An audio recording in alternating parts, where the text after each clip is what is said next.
देहरादून में हिमालयन दिवस के अवसर पर कई कार्यक्रम आयोजित किए गए। इन कार्यक्रमों का मुख्य उद्देश्य हिमालय के संरक्षण के प्रति लोगों को जागरूक करना था। इस दौरान वैज्ञानिकों और आम नागरिकों ने मिलकर हिमालय को बचाने का संकल्प भी लिया। वक्ताओं ने हिमालय के पारिस्थितिकी तंत्र को हो रहे नुकसान पर चिंता जताई और साथ ही प्लास्टिक का उपयोग रोकने और वनों की कटाई रोकने पर भी जोर दिया गया। मुख्यमंत्री पुष्कर सिंह धामी ने भी हिमालय दिवस के मौके पर शुभकामनाएं देते हुए हिमालय के संरक्षण के प्रति अपना योगदान देने की बात कही।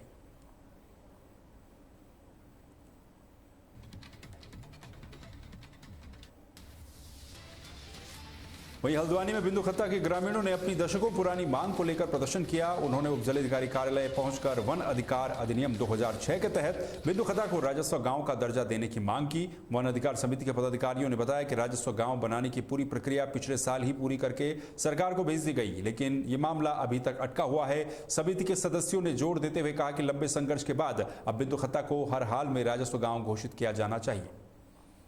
आम मांग रही है, 50 सालों से हमारे राजस्व गांव की मांग रही है। 50 सालों से अलग अलग संगठन इसे अलग अलग ढंग से लड़ रहे थे, मगर इस समय वनाधिकार समिति 2006 के तहत इसको इस कानून के तहत इससे लड़ा गया है और इसमें अभी राजस्व गांव के लिए हमें 75 साल की भी ज़रूरत नहीं है जो कानून में लिखा हुआ है। तो इसलिए हम लोग चाहते हैं कि जल्द से जल्द राजस्व गांव बने।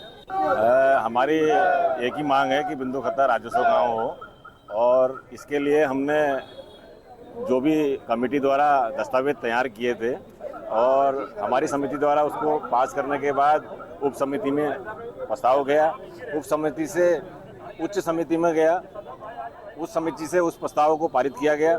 उस पारित होने के बाद अधिनियम 2006 में स्पष्ट प्रावधान है कि उच्च स्तरीय कमेटी का निर्णय अंतिम और बाध्यकारी होगा। देखिए, बिंदु खत्ता को राजस्व गांव बनाने के लिए वन अधिकार समिति, वहाँ की पूर्व सैनिक संगठन, वहाँ की आम जनता लंबे समय से संघर्ष कर रही है। हमारे राजस्व गांव के दावों को स्वीकृत हुए पिछला 1 वर्ष हो चुका है, लेकिन प्रशासनिक अधिकारी वर्ग इसको घुमा रहे हैं।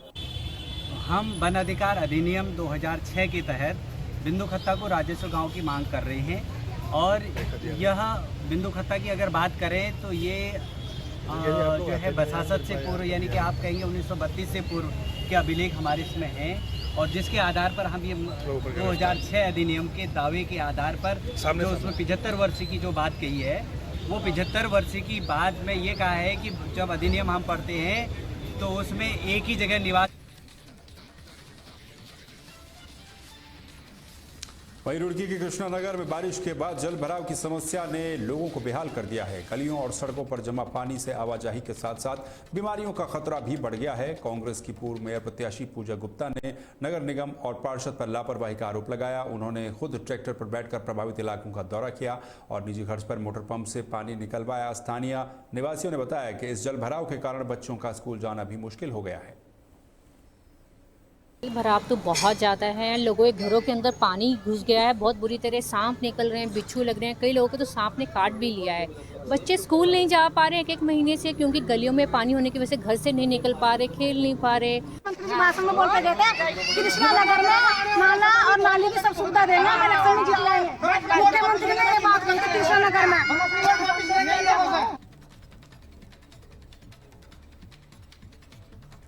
खबर हल्द्वानी से है, जहां 24 वर्षीय युवक सृजल जोशी ने अपने घर के बाथरूम में गला रेत कर आत्महत्या कर दी। आपको बता दें कि सृजल के पिता राहुल जोशी आरएसएस से जुड़े हैं। घटना की जानकारी मिलते ही परिजन उसे सुशीला तिवारी अस्पताल ले गए, जहां डॉक्टर ने उसे मृत घोषित कर दिया। सूत्रों के अनुसार आत्महत्या से पहले सृजल ने सोशल मीडिया पर एक वीडियो पोस्ट किया था, जिसमें उसने किसी बीमारी से परेशान होने की बात कही थी। पुलिस ने शव को पोस्टमार्टम के लिए भेज दिया और मामले की जाँच कर रही है। इस वीडियो को मैं इसलिए भी अपलोड कर रहा हूँ बिकॉज मुझे पता है लोगों का काम है अफवाहें फैलाना, मिसअंडरस्टैंडिंग्स क्रिएट करना, उल्टी सीधी बातें बोलना। तो वो सारी चीज़ों को मैं यहाँ पे क्लैरिफाई करना चाहता हूँ। 2.5-3 महीने पहले मेरे लोअर बैक पे बहुत पेन होना चालू हो गया था एंड 1-1.5 महीने पहले मैंने डायग्नोस कराया तो उसमें स्लिप डिस्क निकल के आया L4 L1। मेरी लोअर बैक में बहुत पेन होने लग गया। मैंने सारे ट्रीटमेंट्स कराए, औरतों को दिखाया, फिजियोथेरेपी कराई, कायरो का ट्रीटमेंट लिया, बट इवेंचुअली वो पेन कम नहीं हुआ। 3-4 दिन पहले मैं घर से बाहर जा रहा था, सीढ़ी से उतर रहा था, तो अब वो सीढ़ी ऐसा पूरा सीढ़ी नहीं था, वो सिर्फ एक स्टेप होता है। मैं ज़्यादा डिटेल में नहीं समझा पाऊँगा, मेरे पास इतनी कैपेबिलिटी नहीं है। तो जब मैं उतरा मेरा ध्यान नहीं रहा एंड मैं गिरा, और जब मैं गिरा ना वो पूरा जो लोड है मेरी रीढ़ की हड्डी पे आया। एंड वो जो पेन था ना यार, वो इतना अनबियरेबल था कि मैंने कभी इमेजिन नहीं किया था यार ऐसा पेन एग्जिस्ट करता है। इस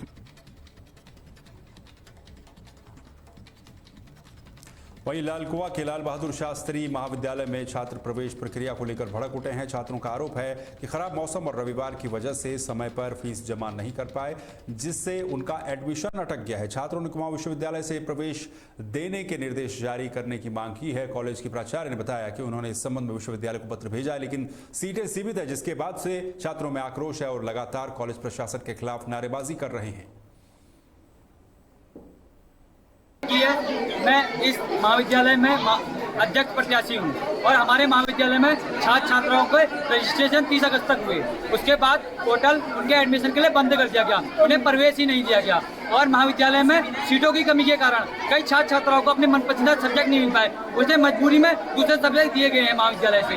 और कई छात्र छात्राएं यहाँ पे को क्लासों में दिक्कत है उन्हें बैठने के लिए, लेकिन वो यहाँ पे आंदोलन कर रहे हैं हमारे साथ। और कुछ टीचर उन्हें भी रोक रहे हैं, कह रहे हैं आप यहाँ पे वीडियो क्यों बना रहे हैं। अरे उनकी क्लास लेने के लिए जुगाड़ नहीं है, हम उनके लिए संघर्ष कर रहे हैं। और हमारे महाविद्यालय में टीचर कह रहे हैं हमसे कि तुम लोग यहाँ पे इनके साथ क्यों दे रहे हो। अरे उनका भयंकर क्लास नहीं चल रही। उन्हें प्रधानाचार्य से हमारी फीस वो एडमिशन संबंधी और ये सब्जेक्ट संबंधी चेंज करने के लिए बात हुई है। प्रधानाचार्य मैम से कितने बार हमने यहाँ पे ज्ञापन दिए हैं, उस पर कोई सुनवाई नहीं हुई है। पाठक है और मैं एमकॉम का छात्र हूँ। धरने का मुख्य उद्देश्य ये है कि छात्रों को उनका जो समस्या है, जैसे कि किसी बच्चे को सीट नहीं मिल रही है, किसी को कोई मनपसंदीदा सब्जेक्ट नहीं मिल रहा है और किसी की फ़ीस जमा नहीं है। स्कूल में ये सामान्य वर्ग के बच्चे हम यहाँ पढ़ते हैं, हम अपनी आवाज़ कहाँ उठाएंगे।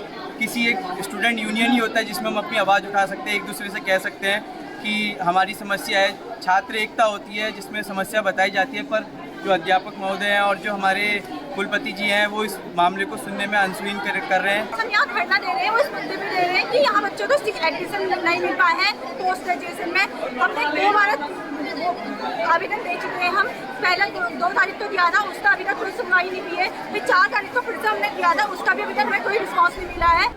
दरअसल ऐसा है कि पीजी क्लासेस में एडमिशन की रजिस्ट्रेशन की डेट बढ़ा करके 30 अगस्त तक की गई थी और 31 अगस्त उनको फ़ीस जमा करने और प्रोसेसिंग की लास्ट डेट थी। अब बच्चों का कहना ये है कि 31 अगस्त को संडे भी था और मौसम भी उस बीच 2-3 दिन काफ़ी ख़राब रहा, तो हम लोग कुछ लोग फ़ीस जमा करने से रह गए हैं। तो इनकी मांग ये है कि हमारे लिए पोर्टल दोबारा खोला जाए, कम से कम 1 दिन के लिए पोर्टल दोबारा खोला जाए, जिससे कि अब जो छात्र वंचित रह गए जिन्होंने 30 तारीख तक रजिस्ट्रेशन कराया था पीजी क्लासेस में, उनको प्रवेश मिल सके। तो अभी बच्चों की यही मांग है। इसके संदर्भ में मैंने ये एक पत्र कुल सचिव महोदय को लिख भी दिया है, जिसमें मैंने उनसे मांग की है कि छात्र।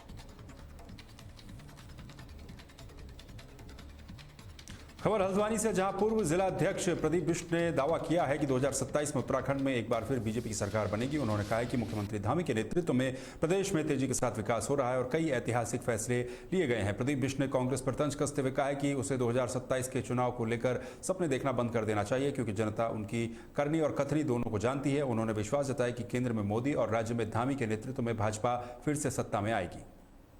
भारतीय जनता पार्टी एक ऐसी पार्टी है जो एक चुनाव के बाद अगले दिन से दूसरे चुनाव की तैयारी में लग जाती है और भारतीय जनता पार्टी का कार्यकर्ता 24/7 काम करने वाला कार्यकर्ता है। भारतीय जनता पार्टी के नेतागण 24/7 काम करने वाले हैं। हम आदरणीय नरेंद्र मोदी जी की भाजपा के कार्यकर्ता हैं जो लगातार केवल देश के लिए काम करते हैं। इसी प्रकार आदरणीय धामी जी जो हमारा युवा नेतृत्व है, जिनको अब सब लोग भाकड़ धामी कहते हैं, उनके नेतृत्व में 2027 का चुनाव हम बम्पर सीटों से जीतने जा रहे हैं और जो प्रदर्शन भारतीय जनता पार्टी का रहा उससे भी बहुत आगे निकलने वाले हैं। आप ये देखते हैं किस प्रकार धामी जी ने इस प्रदेश को आगे बढ़ाने का काम किया है और कांग्रेस दूर दूर तक कहीं फाइट वहीं जनजातीय विकास के लिए चक्राता में विभागीय अधिकारियों को 3 दिवसीय ट्रेनिंग दी जा रही है। ये आदि कर्मयोगी अभियान के तहत हो रहा है, जिसका उद्देश्य जनजातीय लोगों तक सरकारी योजनाओं का लाभ पहुंचाना है। देहरादून जिले के सहसपुर, विकासनगर, कालसी और चक्राता के 41 गांवों पर विशेष ध्यान दिया जा रहा है। जिला प्रशासन, देहरादून और जनजातीय कल्याण विभाग ने रेस्पॉन्सिव गवर्नेंस प्रोग्राम के तहत ये पहल की है। इस कार्यशाला में अधिकारियों को जनजातीय लोगों की मूलभूत समस्याओं को दूर करने के लिए प्रशिक्षित किया जा रहा है, ताकि अंतिम व्यक्ति तक भी योजनाओं का लाभ पहुंचाया जा सके। भारत सरकार के जनजातीय मंत्रालय, जिसको मोटा भी कहते हैं, मिनिस्ट्री ऑफ ट्राइबल अफेयर्स, उसकी ओर से ये एक फ्लैगशिप कार्यक्रम है जनजातीय विकास के लिए, और इसको आदि कर्मयोगी अभियान के नाम से माननीय प्रधानमंत्री जी ने लॉन्च किया है। और ये तीसरे स्तर की ट्रेनिंग है। ये हमारी क्षेत्रीय स्तर की ट्रेनिंग हो चुकी है, जिसमें 4 राज्यों के द्वारा 7 दिन के लिए प्रतिभाग किया गया। हमारी राज्य स्तर की ट्रेनिंग हो चुकी है 4 दिन के लिए, जिसमें कि हमने अपने जिला स्तरीय मास्टर ट्रेनर्स को तैयार किया। उन जिला स्तरीय मास्टर ट्रेनर्स के द्वारा ये ब्लॉक स्तर पे जो हमारी टीमें बनेंगी, उनके जो ब्लॉक स्तर के ट्रेनर्स होंगे, उनके लिए 3 दिन की वर्कशॉप है, 3 दिन की कार्यशाला है, उसको हम लोग करा रहे हैं। धर्मनगरी हरिद्वार में कांग्रेस पार्टी के पास अपना कोई स्थायी कार्यालय नहीं है। 2027 के विधानसभा चुनाव नजदीक हैं और संगठन सृजन अभियान के तहत नेता शहर में मौजूद हैं। ऐसे में ये सवाल उठता है कि इतने लंबे समय तक सत्ता में रहने के बाद भी पार्टी अपना दफ्तर क्यों नहीं बना पाई। इस पर कांग्रेस के प्रदेश प्रवक्ता हिमांशु बागुड़ा ने कहा कि भले ही हमारे पास अपना कार्यालय न हो, पर हर कार्यकर्ता का घर ही कांग्रेस का दफ्तर है। देखिए, पराधीनता से लेकर स्वतंत्रता तक और स्वतंत्रता से लेकर आधुनिक भारत की परिकल्पना तक, आधुनिक भारत की नींव डालने से लेकर आधुनिक भारत की बड़ी बड़ी इमारतें और उस पर इमारतें लिखने तक, कांग्रेस ने हमेशा ही समाज के लिए, राष्ट्र के लिए, राष्ट्र में रहने वाले लोगों के हितों के लिए, हितधारकों के लिए कार्य किया। कांग्रेस ने कभी भी इस विचार से कार्य नहीं किया कि वो अपनी बड़ी बड़ी अट्टालिकाएं अपने किसी कार्यालय के लिए या अपने किसी कार्यालय भवन के उद्देश्य बनाने का कार्य करे। कांग्रेस ने जनता के सपनों को साकार करने के लिए, उनके घरों को आकार देने के लिए कार्य किया। हमारे पास आज की परिस्थिति में कोई सामूहिक रूप से कांग्रेस का कार्यालय नहीं है, लेकिन व्यक्तिगत रूप से जो भी कार्यालय हैं वो कांग्रेस के लिए इस्तेमाल भी होते हैं और उनमें कोई किस तरीके से कोई आपत्ति नहीं है। दूसरी साथ साथ ये है कि जो कार्यालय की बात है, कार्यालय ठीक है, हमारा एक ऐतिहासिक कार्यालय था, उसमें कुछ विवाद था, उस विवाद को लेकर के बहुत सी लड़ाइयाँ लड़ी गई, लेकिन जो वर्तमान की जो राजनीतिक परिस्थितियाँ हैं उसमें भी कुछ इस तरह की चीज़ें हुई जिसमें हमारे साथ गलत तरीके से निर्णय भी हुए हैं या गलत तरीके के दबाव भी बनाए गए। तो उसमें उस चीज़ों को देखा जा रहा है, उससे हम पीछे नहीं है।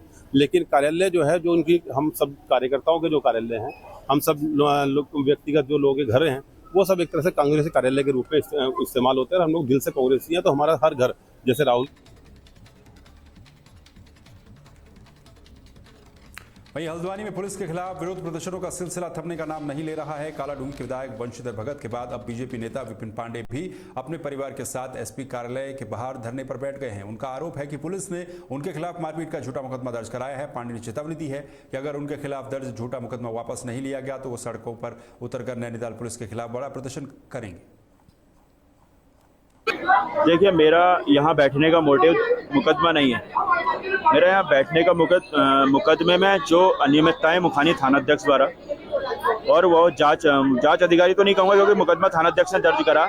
2 घंटे में एक तहरीर आई, तहरीर के साथ एक मेडिकल रिपोर्ट आई। उस मेडिकल रिपोर्ट में कहीं भी पैर फ्रैक्चर की बात नहीं आई और 2 घंटे में वो मुकदमा मेरे खिलाफ दर्ज हो गया। मेरी लड़ाई है, अगर उस तहरीर में जाँच होती और जाँच होने के बाद वो मुकदमा दर्ज होता तो मुझे पुलिस प्रशासन से कोई शिकायत नहीं होती, क्योंकि जांच जो होती, क्योंकि कई ऐसे मेरे पास एग्जाम्पल है। मैं 22 साल का मेरा राजनीतिक जीवन है, उस 22 साल में पुलिस प्रशासन अगर आम आदमी जाए उसे रिसीविंग तक नहीं देता है, लेकिन मेरे खिलाफ 2 घंटे में रिसीविंग लेके मेडिकल रिपोर्ट में कहीं भी फ्रैक्चर ना होने के बाद, एक्सरे में कहीं भी फ्रैक्चर ना होने के बाद मेरे खिलाफ पैर तोड़ने, गाड़ी चढ़ाने और मुझे पूरे गुंडा बनाने के लिए मुकदमा दर्ज किया गया। कहना चाहती हूँ कि ये नैनीताल एसएसपी पुलिस आखिर मेरे पति के साथ द्वेषपूर्ण भावना से कार्य क्यों कर रही है। इन्होंने अपराधियों को, निर्दोषों को अपराधी बनाने का काम करा है और जो अपराध करते हैं उन पे कोई जांच पड़ताल नहीं करती है। मेरे पति के खिलाफ इन्होंने बिना जांच पड़ताल किए 2 घंटे के अंदर मुकदमा दर्ज कर दिया। हल्द्वानी में इतने अपराध हो रहे हैं, उन पे इनकी कोई कार्रवाई नहीं है। अभी परसों हमने वीडियो के माध्यम से देखा था कि आदरणीय माननीय विधायक बंशीधर भगत जी ने भी बोला था कि इन्होंने किसी को मर्डर केस में झूठा फंसा है। तो ये नैनीताल एसएसपी आखिर निर्दोषों को अपराधी बनाने का कार्य क्यों कर रही है? और कुछ लोगों के कहने पर इन्होंने मेरे पति के खिलाफ 2 घंटे। उत्तराखंड की खबरों में फिलहाल के लिए बस इतना ही। बाकी खबरों के लिए और अपडेट्स के लिए आप बने रहिए तहलका डिजिटल के साथ। नमस्कार।